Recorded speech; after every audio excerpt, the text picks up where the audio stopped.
Diamonds are forever. Oh, tonight on the show, a singing legend. Just make sure I've got everything ready. Champagne, check. Bouquet of flowers, check. All I need now is just a sprinkling of magic dust. Let's start the show!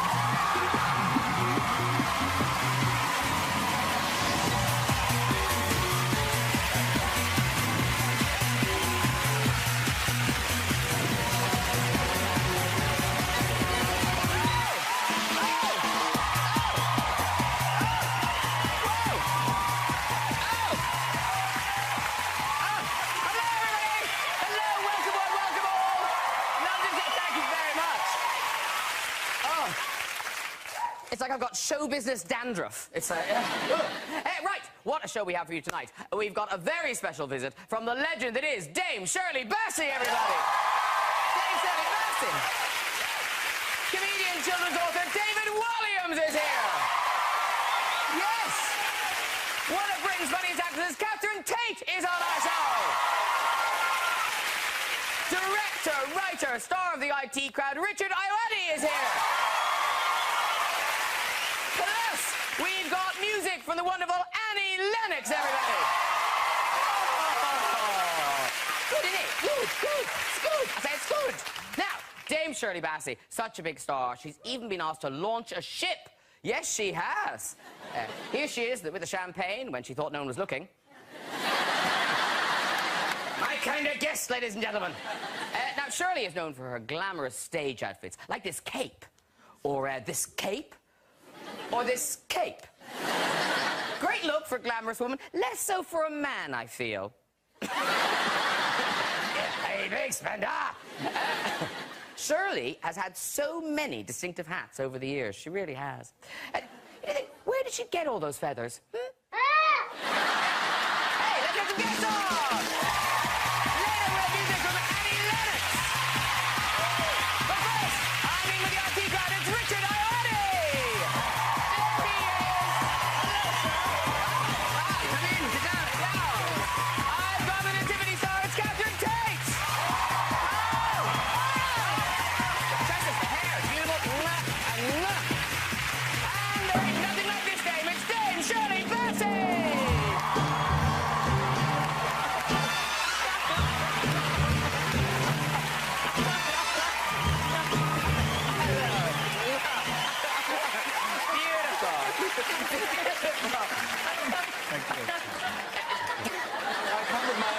That's a wonderful thing.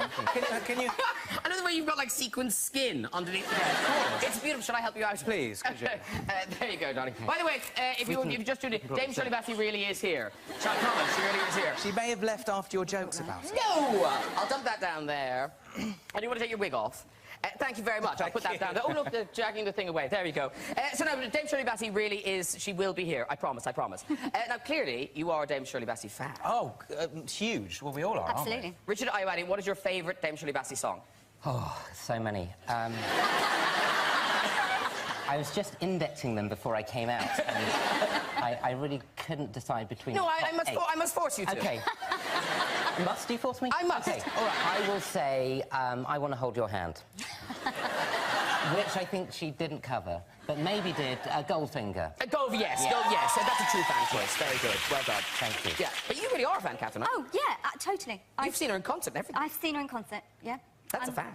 Totally, and as she was coming out from the underground car park in her limousine, I was stood there, I was a student, and she was in the car with Joan Collins. Like a kind of carpool.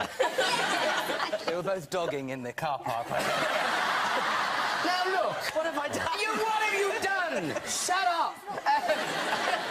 So, listen, we do have a lot to talk about tonight, but we'll start with David Walliams, because let's celebrate you for a second. Best-selling children's author, 6 million books sold and counting. That's just today. Yeah.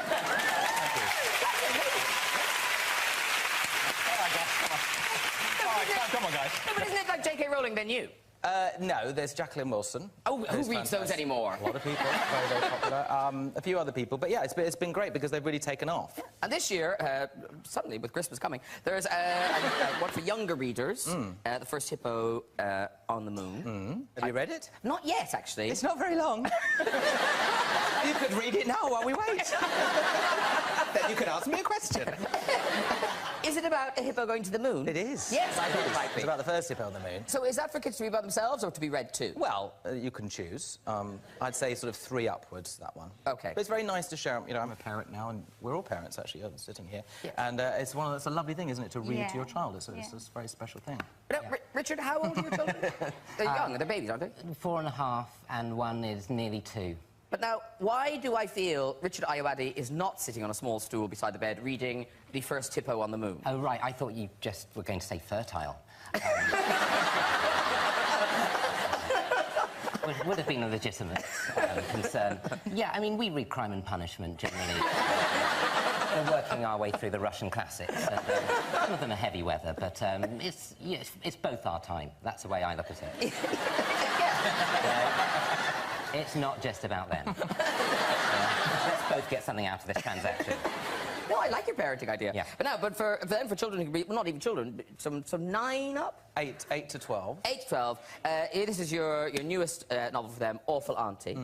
And I know. Thank you. Yeah. Woo! One whoop. No, but this is already sold like hotcakes, hasn't it? Yes, it's very pleasing. It was just nice. I mean, the thing that most parents say to me is that they sometimes, you know, come up to me in the supermarket and they thank you because my son wasn't reading at all and he's picked up your books, and that's quite a special thing. And I can remember the first book that I read myself for pleasure, which was Charlie and the Chocolate Factory, and I think it pretty much stays with you. You know, some people never ever read books, and I think if it's because when they were a kid they weren't given the right one.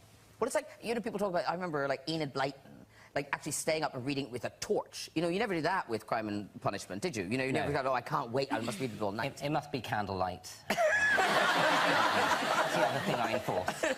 To make sure it's authentic, we get a kind of gritty feel inside there, some smog. But the nice thing, I think, about how successful these books are is that you know that it's genuine. Your TV fame isn't impressing kids. Kids don't fake it. I think if they find something boring, they let you know. And I get a lot of letters from kids. I had one recently which said, "Dear David, I'm writing to you because you're my second favourite author." My favourite author is J.K. Rowling, but my teacher said she's going to be too busy to reply, so I'm writing to you. Oh, well, fair enough. Anyway, so I knew someone who knew J.K. Rowling. I thought she might amuse her. I sent it to her. And she wrote back and said, it reminds me of when I went to a school and did a talk, and all the kids were asked to write on a piece of paper what they thought of the talk afterwards. And one of the girls just wrote, "She needs to brush her hair." Harry Potter author at your school. No, she needs to brush her hair. But kids are actually... I don't know, did you send us this letter, or is it online? I think it's something I put on Twitter. Oh, did you put it on Twitter? My Twitter, yeah, I'm on Twitter. This letter. Dear David Walliams, I love your books, but I got one book wasn't very good. The name of the book was Billionaire Boy. It just wasn't that funny. I didn't really think it was that good, but I love your other books, like Gangster Granny and Demon Densons. I'm getting more of your books. Back to Billionaire Boy. I didn't really think it was funny or that interesting. Thank you. Sincerely, Molly. Ajax. What I love is... slags off Billionaire Boy. It says a couple of nice things, but you know, let's get back to Billionaire Boy. This is the point of the letter. It's not good. But children, they are very honest, and we've got letters from children being collected on various websites, and we picked out a few. So, dear Mom, thank you so much for being my mom. If I had a different mom, I would punch her in the face. And go find you. That's so sweet. That would make you cry, wouldn't it? You'd come downstairs and you'd cry. You really would. But sometimes when children write, there are difficulties with the spelling. For instance, here's one about a nice teacher they have. Here we go. This is... I like Mrs. Edwards. She is my teacher. I like when she does meth with us.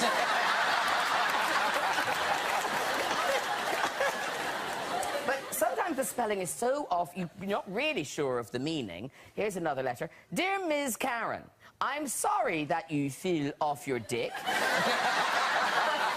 I hope you feel better. We'll never know what really happened. What could it be? Well, we were thinking I think maybe... it was a very high dick. We think maybe, was it bike, with the D in the bike? Oh, yeah, you fell off, yeah. Here's a nice story from a girl who's very, very impressed by her father's abilities in the kitchen.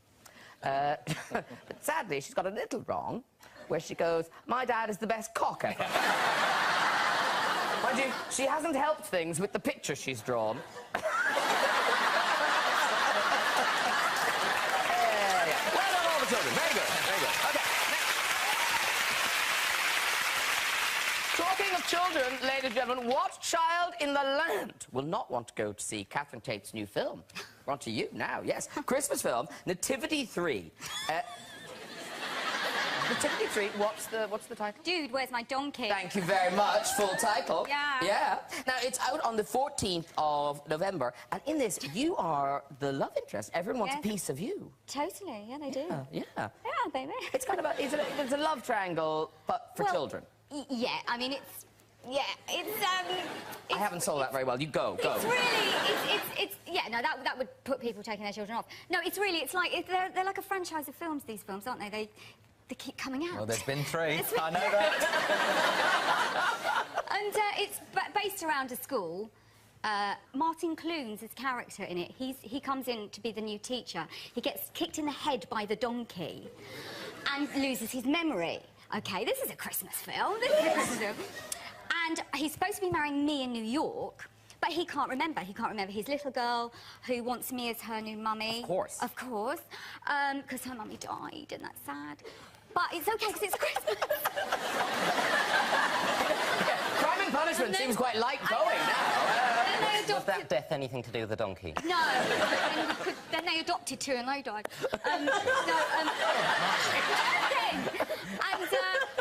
And so, yes, he forgets me, but I was engaged to someone else, played by Adam Garcia, who's a flash mob guru, and... Could you write this down for us, please, and maybe just give us all a sheet to live with? It's very involved. It's a good family Christmas film. I will be going to see it. Thank you. It will be quicker to just see the film, I think. It'll be an explanation. So, listen, we've got a clip. This is near the beginning of the film. It's you're in New York, and I think your best friend has just arrived. Yes. This is before the wedding goes. Yes, yes. And Catherine Tate's theatrical roots, of course, go back to Nativity play. Was that your first? It was my first appearance in a nativity play when I was 4. Obviously, as we were all in nativity plays, I'm sure. I was bumped at the last minute. Oh, okay. Yeah. And I didn't get a very good part. Well, I didn't get any part. And I guess, I don't know if my mum was a bit pushy or just wanted to encourage me, because I was a little girl with glasses, ginger hair, you know. Yes. And I used to wet myself as well, quite a lot. I did. In school...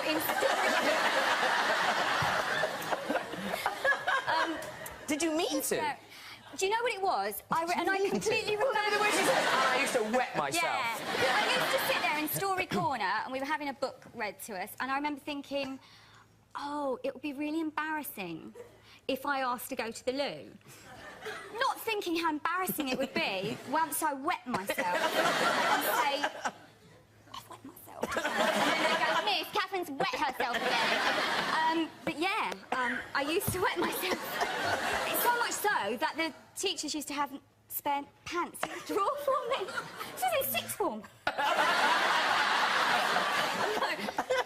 Anyway, so I didn't get a good part because I was terribly shy. I can imagine, yes. You can't even say, can I go to the toilet? It's like a therapy session now for you. No, it is. I like it. Go. So your mother shows up. So I came back and I said, I haven't got a very good part in the nativity. And my mum said, well, does Sister Dorothy know that you can do an impression of Gary Glitter? Different times, everyone. Different times. It was a different time. And so I said, so my mum said, you must go and say what you can do. And I said to Sister Mary Dorothy, I have to tell you that I can do an impression of Gary Glitter. And that my mum said, when the 3 kings arrive, I could turn up as well as the king of glam rock. And the teacher was kind of going, well, I don't think there's much room in the nativity for Gary Glitter to show up. And I said, look, it's the birth of our Lord. Don't you think Mary and Joseph would have had a party? And to her credit, at the nativity, they stopped the nativity show and said, ladies and gentlemen, the cabaret's arrived. And there's people with tea towels on their head, you know, with a little baby. And I come in and go, come on, come on. And that's where it all began.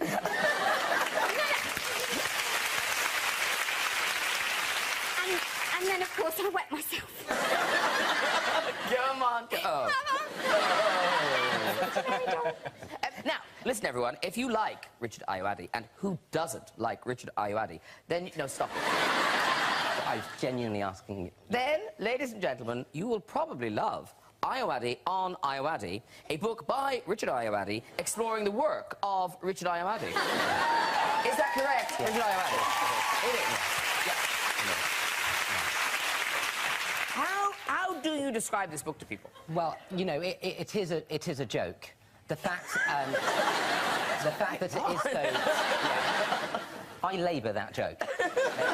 No, it is very funny. It is very funny. It's, we've got our first quote. It's not meant to be a serious interview with myself. The idea is, I thought it would be funny that I could be treated with the same reverence as kind of great directors who are interviewed at the end of their careers, like Orson Welles or Scorsese, and you get these huge interview books asking them about the craft. And I thought it would be funny, the idea of me being asked, not knowing anything, having no real great achievements, trying to sort of talk about my legacy now, seemed a funny idea to me. But have some people bought this thinking it's going to be an autobiography, kind of, you know, Richard Ayoade's a small boy and... No one as yet has bought it. It is out now. It is out now. It is possible to buy it. A lot of people have said they might. There's been a lot of interest. Which for me is as good as an actual purchase. Yeah. But so, to explain it, what's the best... could you read a bit out or something? I could read, yes. Is that a good idea? Well, essentially, it's a bunch of jokes themed around film. That could be a description of it. I can read some. OK, read a bit out, and we'll get a flavour. Also, OK, so in it, I interview myself throughout the book. And it's, you know, there's some dramatic scenes. There's a speedboat chase at some stage. And in this, the interviewer version of me, the you of me, yes, if, as it were, asks this question. So I'll do a slightly lower voice for me, less nasal. I'll back it off. Do you feel your work is easy to label? That's good. Thank you. Yeah. Not at all. That's why people try to label it. They can't pin it down, so they want to put a label on it. I think people who label should themselves be labelled. They should be labelled as labellers with a little label. And then someone should put a pin in them. I don't like being labelled or pinned. I won't allow it. Do you like being labelled? I don't think so. Do you want to put a label on this? Ayoade leans over and gently kisses me on the cheek. Our eyes meet. The kiss becomes full, mouth-based, probing and deep. We end up making love. When I wake up, Ayoade is gone. I have wet myself.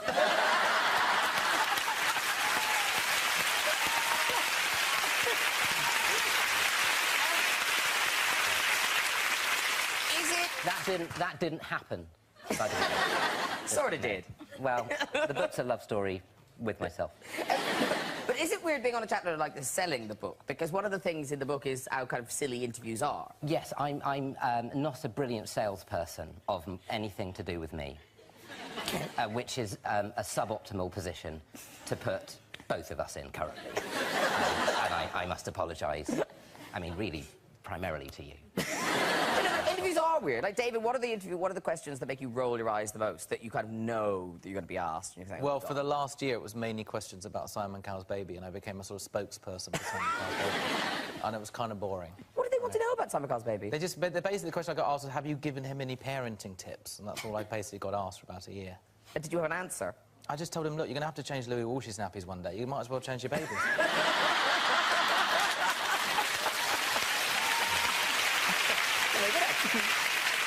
Listen, I hope everyone's got some very good questions now, because my next guest, David, your life is about to become complete.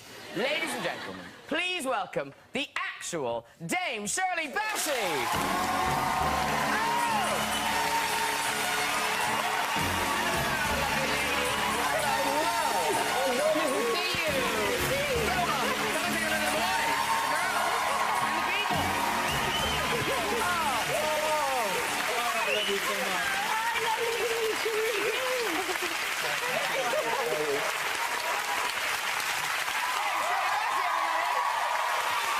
Have a seat.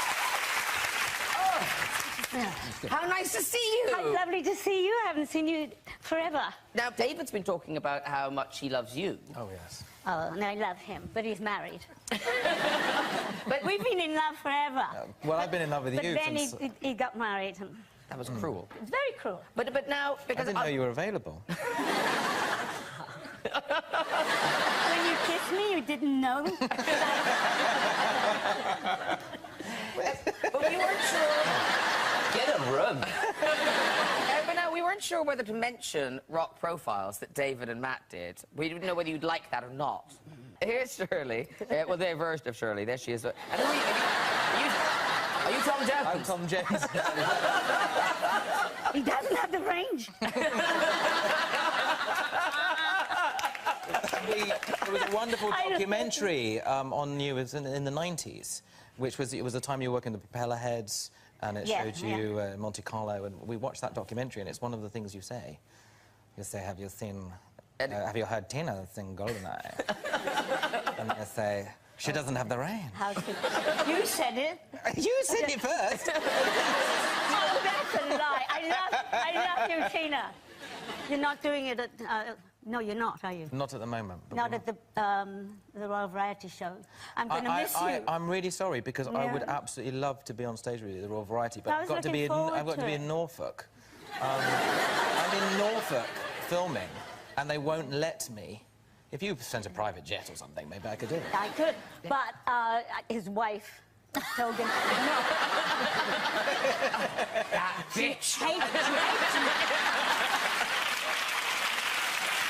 So you're doing the Royal Variety, but you're also doing Strictly Come Dancing up in Blackpool, which seems unlikely. Yes, I haven't been there for 25 years, I think. Yes, I was very surprised to hear you'd agreed to go again, but...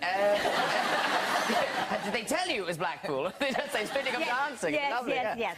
And what are you giving them? Well, because it's 50 years of Goldfinger... Of course. Oh, Goldfinger. And it's Richard's favourite Shirley Bassey song. Really? It's a heck of an endorsement. It may now be a hit. After 50 years. I was on a radio show recently, and Jimmy Page from Led Zeppelin was on it. And I don't know if you know this, but he was a session musician in Abbey Road when you did you know this? Yes. When you did Goldfinger. And he was confirming that kind of story we've all heard about that big, long last note. Oh, gosh. I thought I would pass out. He said you did. He said you were a bit of a... Well, we did have to stop because I was blue in the face. And John Barry, because I was singing to the credits, you know, the opening credits of the Bond film of Goldfinger, and with this note, and the credits weren't finished. Hold on, and I couldn't. What I was doing wrong was I was singing, he loves gold. I tried to do it all in one. So, quick thinking, I thought, I'll do it. He loves... Take a breath. Go!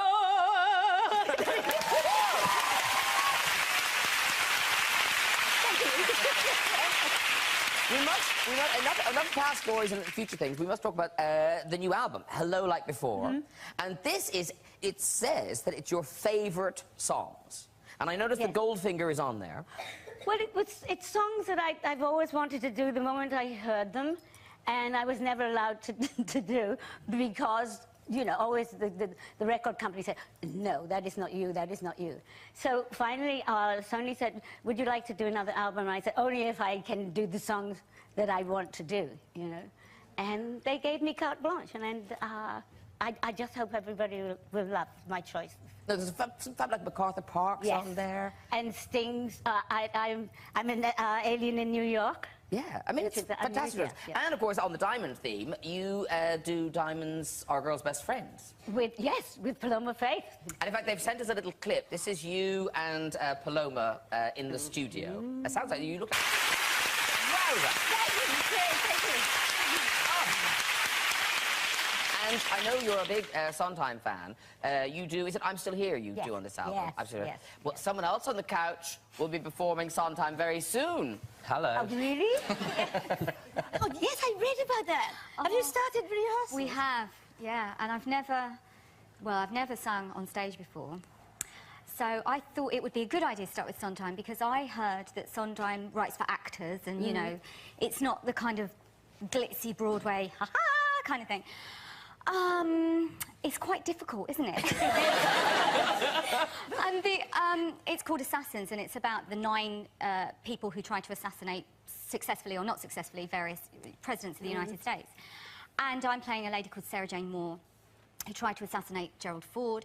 And my song in the show is a 4-part harmony a cappella. That is difficult. You know you're in trouble when Dame Shirley Bassey's going, ooh. I take my hat off to you. I'm kind of holding on to the idea that I hear Sondheim doesn't particularly like a particularly polished sound, in which case he's going to love me. Because I think it's all from the character, isn't it, with Sondheim? And it's all... And this is at the... So you say it's at the Chocolate Factory from... It's at the Chocolate Factory from the 21st of November. But, David, you sing. No, I can't sing.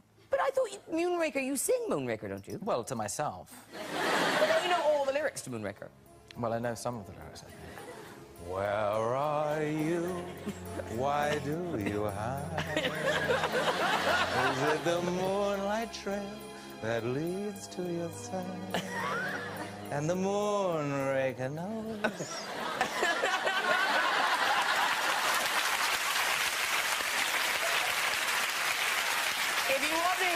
If you want to hear Dame Shirley singing, the album, it's out the 17th of November, and so good luck with the album and Strictly and the Royal Variety. Yes. But now That for was our great. musical performance tonight. We go from one singing legend to another. This lady has won more Brit Awards than any other female artist, has sold almost 90 million albums worldwide, performing God Bless the Child. Ladies and gentlemen, please welcome Annie Lennox. Shirley Bassey. They're all there. Have a sit down. Now that is, well, one is absolutely stunning, absolutely beautiful. How gorgeous was that? And what a treat. Thank you very much. And it's off the new album, Nostalgia. And that, in a sort of similar way to Dame Shirley's album. Yes. Yes. Isn't that funny? We've both got albums out, coming out at the same time, I think, right? That's why we're here. I know. And I thought they liked me. We do.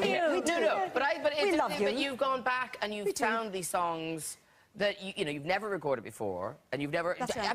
You haven't really sung these songs. Never, no. This is a particular jazz genre from the great classic American songbook. Shirley, That you'd be is so really- familiar that's with that, wonderful, yeah. And it was just something that I never thought I'd ever do. But you understand this. It's nice having us like bookended it. Because she understands very well. Very well what it is. Yes. You know this experience of singing and what that is and our love of music. It is really the thing that motivates you always. And my 60th birthday is coming up in December. Please don't. No. Don't. Stop it, you. It's tough, but you know, at least I've made it through the decades. I'm here to tell the tale. Yes, cheers. Yes. Cheers. I'll just, I'll cheer with my water here. So. And I just thought, why not? Because after all, the recorded voice is a magical thing. You know, that I was listening to these albums with some of the original recordings, you know, with Hoagy Carmichael and Ella Fitzgerald, and I was really becoming familiar with these wonderful, wonderful artists. And I could hear their voice on recorded music. It's still such a magical thing that you kind of hear music, and years down the line, there it is. It was that one moment when they were there in the studio, and it's there for everybody, for time immemorial. So I just wanted to do it because, for the love of it. It's beautiful. Thank you. And this album is stunning. Thank you so Absolutely much. stunning. Thank you. Congratulations Appreciate on it. And that. now that performance was absolutely beautiful. Annie Lennox. Yes. Right. Just before we go, time for a visit to the red chair. So who have we got up? Hello. Hello. Hi, who are you? Susan. Susan. Hello, Susan. Where are you from, Susan? I just moved to London from Virginia. Did you move here for love or for a job? With or... my love, my husband. Oh, right. Is he British? No, I'm actually British. I got my citizenship last year through my mom. Oh, well done, you. Who knew? Susan, she's British. She doesn't have a British accent. Susan, welcome to our shores. So, off you go with the story, Susan. I was working as a detox therapist. I was massaging my clients' feet with essential oils. Can I just say, you found the right sofa for this. Everyone's delighted with this story. One of her feet had quite a bit of hair on the top of it. Oh, And she told me that she had an injury and had to get a skin graft. So they took the skin graft from her pubic area. The skin started growing back pubic hair on top of her. Wow. She was telling me this very nonchalantly. Oh, now my friends call me Pussyfoot. Ha, ha, ha. Very good. But I wasn't laughing, because if I'm going to be massaging someone's pubic hair, I want the choice. I don't want it sprung on me, like, out of the blue as some surprise. So I didn't find it very funny. You ended it badly, but it was a very good... I think if you are a massage therapist, you massage someone's pussy, whether it's on their foot or not.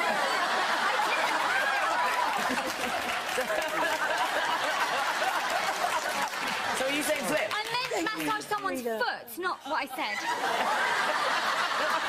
She said pussy foot. I meant... Are we flipping Susan or not? No! No, you won't, Susan. Quick, run! Run, Susan, run! Okay, very good. Who's up next? Who's up next? Here we go, here we go, here we go. Who's it? Susan. Hello, sir. G'day. Oh, lovely. Australian. Okay, it is interesting how no one who actually is from here wants to do this. They've seen the show. Yeah, it's like, does this go towards getting your green card? Well, a work experience, I did the red chair on Graham Norton. Do we pay them? I don't think we do. What's your name, sir? Simon. Where are you from? Sydney. And do you live here now? I do. Do you work here now? Yes, I'm a lawyer. Wow. He works in a bar. Yeah. Lawyer. Yeah. Lawyer in So Australia. he's like, I'm at the bar. That's it. Okay, you're a lawyer. Off you go with your story. Okay, so I used to be in the Navy, and about 14 years ago... Like it already? 14 years ago, I was driving a ship through the South China Sea. Can I stop you there? Piloting Yeah, again. were you really in the Navy? I was motoring my ship through... Okay, we'll believe you. Off you go. Okay, so we're in the South China Sea, and the lookout calls over and said, there's something in the water about 100 yards off the port beam. So we go out and have a look, and dead set, as real as I'm sitting here now, there was a mermaid in the water.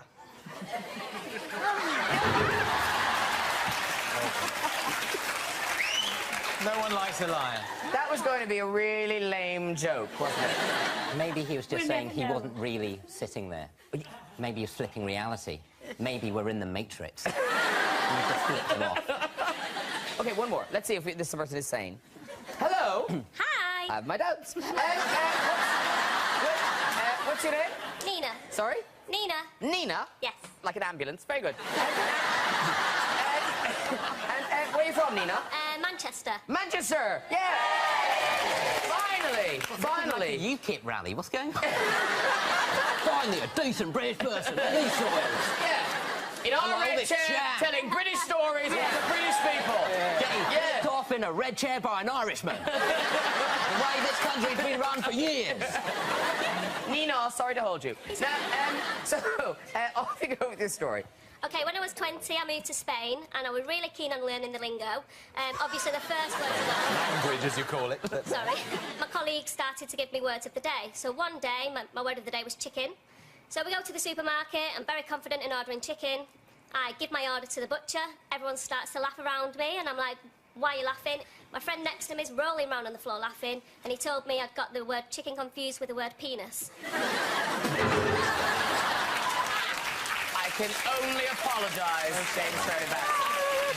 Should we try one more? I feel like there's gold out there, but we haven't had it yet. Okay, let's try one more. Come on, come on, come on. Hello, sir. Hi. Okay, the hopes of a nation are on you. What's your name?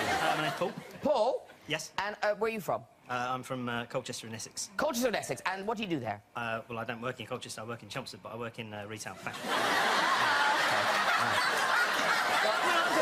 God is in the detail. I tell you where he is from is the bridge of the Starship Enterprise. That's where he's from. And actually, he does have that sort of William Shatner thing going on.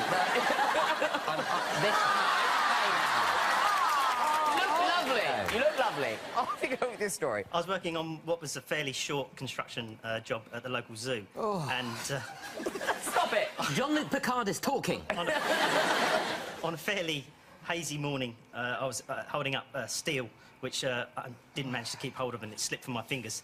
And as it did, it went across the road that was into the ring-tailed lemur enclosure, but actually snapped through the electric fence and jammed me in the corner of the in the corner of the pit that I was working in. And actually the electric fence was on quite high, and where I'd got jammed, it actually come up between my legs, and I'd actually got electric shock for a couple of minutes before I could actually move, whereby all the ring-tailed lemurs had actually decided to escape. We had to spend the next 4 hours. That's quite a good story. Off you go, quickly. Go, go, go. All right. Well done, everyone. If you have joined us on the show and have a go on the great show, you can contact us via our website at this very address. That is it for tonight. Please say thank you to my guest tonight, Annie Lennox, everybody.